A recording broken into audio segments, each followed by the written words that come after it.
We are what we repeatedly do. Excellence then is not an act, but a habit. That was said by Aristotle. And what I interpret this as is effectively your entire life, everything you do from when you wake up in the morning, how you wake up in the morning, how you go about eating your dinner, what you're cooking for dinner, what you do during the day, all of these are habits and they're not individual acts. Very rarely are individual acts. So your habits are the most important thing you can focus on. As an individual act by itself is nothing in the grand scheme of things. Whereas if you master one habit, that's going to make massive results throughout your entire life. Every week I watch people do amazing things. No more. I want to be one of them. Each week I will represent the average guy and answer the question, can you do this? Join me in my journey. Okay, so step one is to choose a habit that creates a maximum value for you, not to anybody else, for you. Now, the best way to do this is to separate your life into three aspects: your health, your social life, and your work life. And then within each of these three aspects, think of what changes you want to make. So within health, it could be you want to lose weight, or within your work life, it could be you want to go for a promotion, or within your social life, maybe you want to make more friends. So think of what aspect of your life you want to improve, pick one, and then pick one or two changes within that you want to make. Now, the reason why this is really important is because creating a habit takes a lot of work, a lot of time.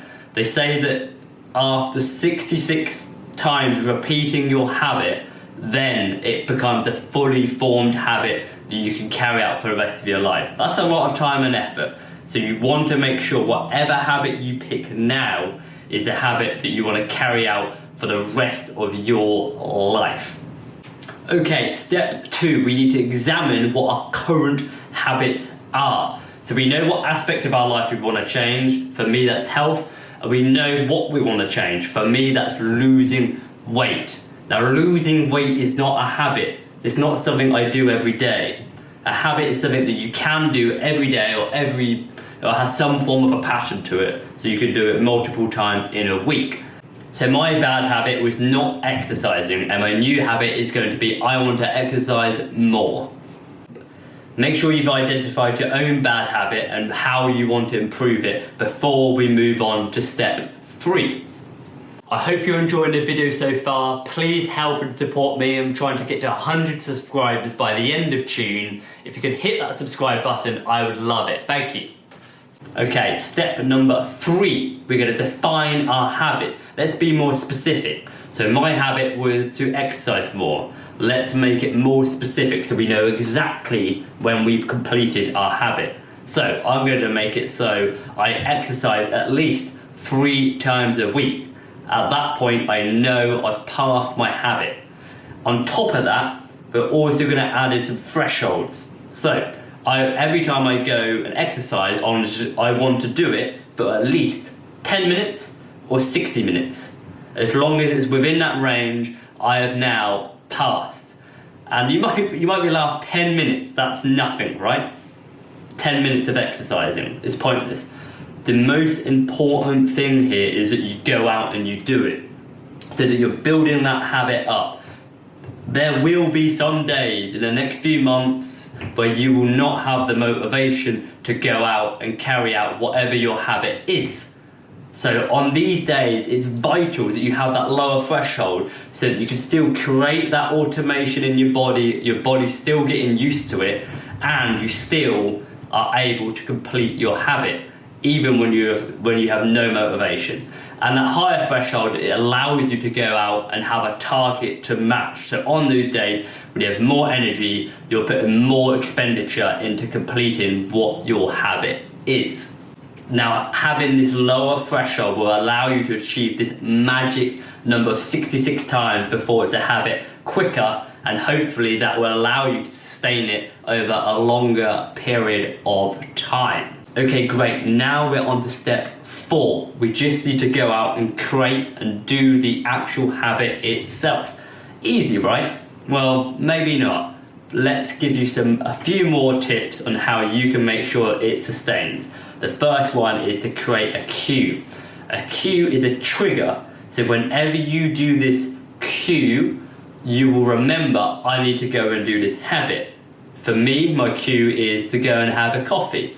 Every time I want to have a coffee or I'm drinking my coffee, I'm gonna think, have I done my exercise yet? Have I done my habit yet? If I haven't, then I have to go and do it afterwards. I'm gonna make a commitment, or I'm not allowed to drink that coffee. An example of some other cues could be whenever you hang up your jacket, you have to go and do your habit, whether that's exercising or anything else. Or perhaps it could be setting a timer, it could be whenever you walk past a certain building or talk to anybody. There's a lot of different cues. Come up with your own cue.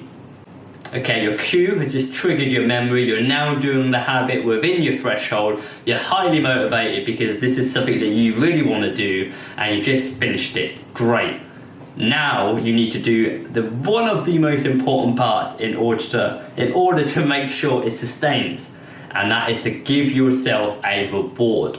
There's been some research out there that had two groups of people. One group of people went for a run every day and they rewarded themselves with some dark chocolate afterwards. The other group went for a run every day and they didn't do that. The group that gave themselves the dark chocolate lost more weight because it became a habit and their body associated running with a positive effect. They got a dopamine every time they had that chocolate, so that they associated that run with something good and it helped them sustain a habit. An example of some other rewards could be just watching your favourite TV program or talking to your favourite person. Anything that you find makes you happy, go and do it. Okay, that is my 4-step plan that you guys can now go out and do.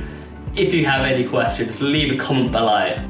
If you have any good or bad habits that you would like to share with other people and myself, please leave a comment below and I will have a look at it after I upload this video. Okay, I'm going to list a 4-point plan in the description, so check that out later. If you enjoyed this video or if you got any value, please hit that subscribe button and the like button and go out there now and start creating yourself a new habit.